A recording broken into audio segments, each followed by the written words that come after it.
How accommodating. Do you really think they believe we are who we say we are? Not a chance.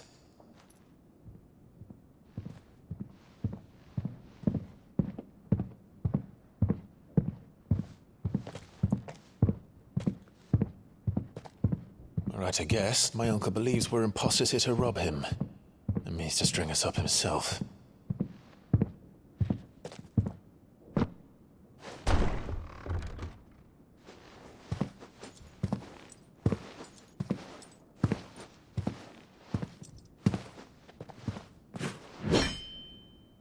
Imagine my surprise when I was told my nephew had come to visit.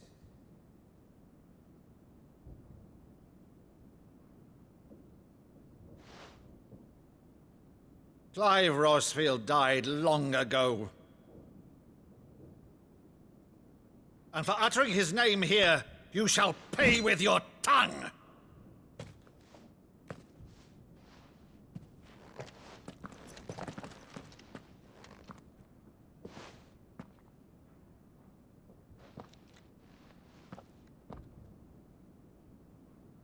You would mock me as well?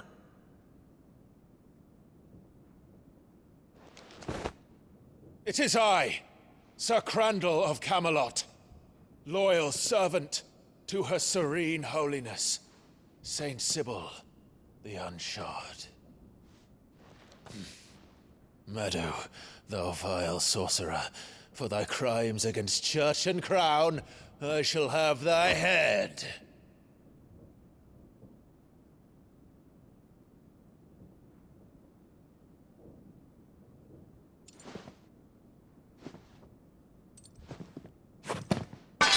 Curse thee, infectious flax wench. Even in death, must thou plague me still? Very well.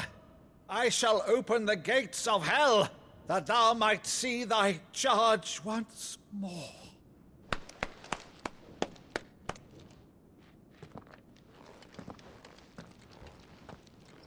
Bravo, Uncle. You're still the finest Maddo in the twins. Oh, Clive, my dear boy, it's really you.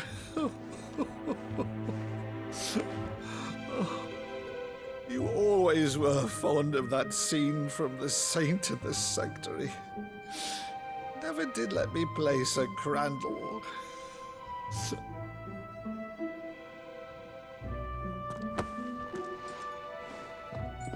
I have a favor to ask, Uncle Byron. Rutherford, inform the kitchens. There'll be guests. We dine immediately. But, Uncle... You can't very well regale me with the tale of your miraculous preservation on an empty stomach. Go on, sit.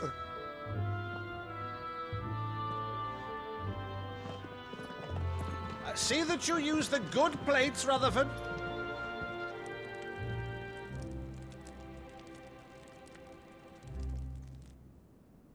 So you arrived late to one of her cullings, did you?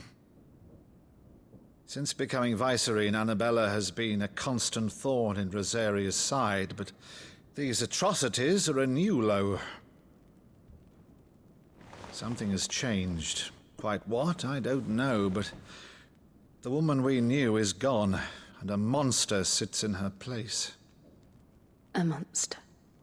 For better or worse, I've been charged with governing this town, and thus must maintain the illusion of obedience. That's all I can do to aid Wade and his merry band of revolutionaries.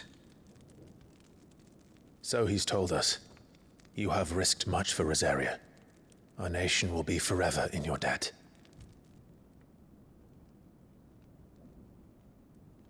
It has been 20 years, Clive. The nation your father and your forefathers fought to defend is no more. Perhaps it would be otherwise had I the courage of my brother.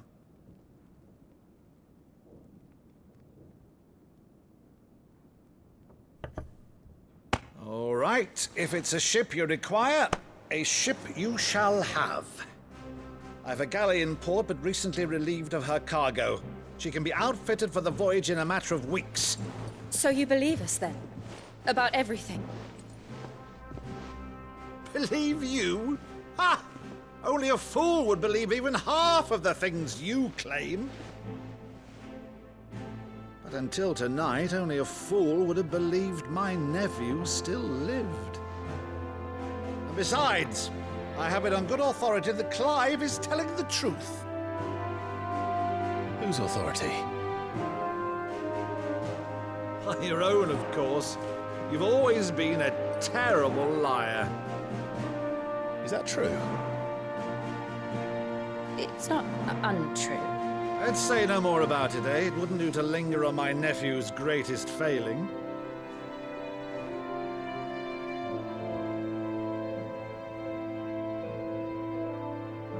The one thing I cannot believe, though, is all this about you being Sid. You were always such a good boy, but now you're quite the outlaw. Which, if I'm not mistaken, would make me an outlaw's uncle. Right then, who shall we pillage first? Rutherford, fetch me my cutlass. This will be fun.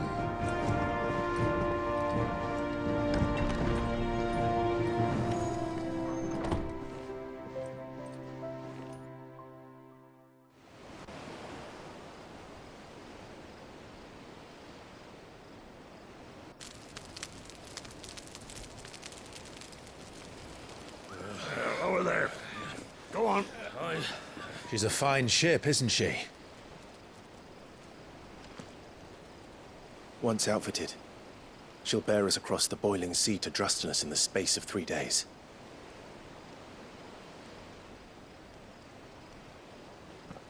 Something on your mind?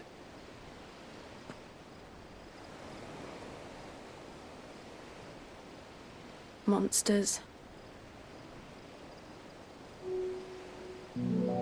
When I served the Iron Kingdom, I did so because I saw no other choice.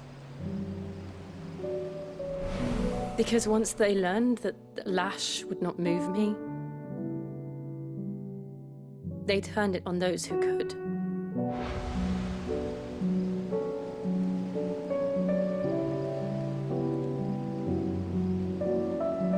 And so I became their puppet. I let them pull my strings, telling myself it was not my hand that swung the sword, but another's.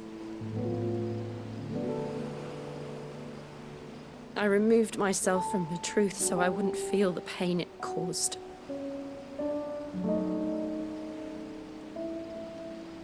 And before I knew it, I no longer felt anything. Anything at all.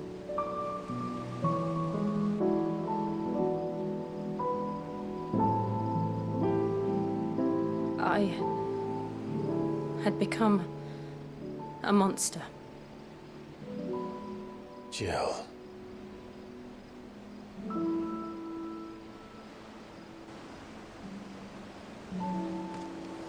I don't want to be a monster, Clive. Do you understand? I want to choose a different path, a better path. To live on my own terms. But before I can do that, I need to come to terms with my past.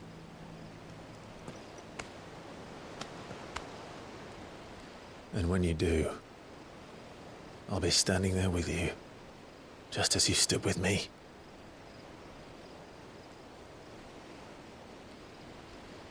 Thank you, Clive. I must atone for my sins. Only then, when it's done, will the monster cease to be. Just promise me that you won't die with it.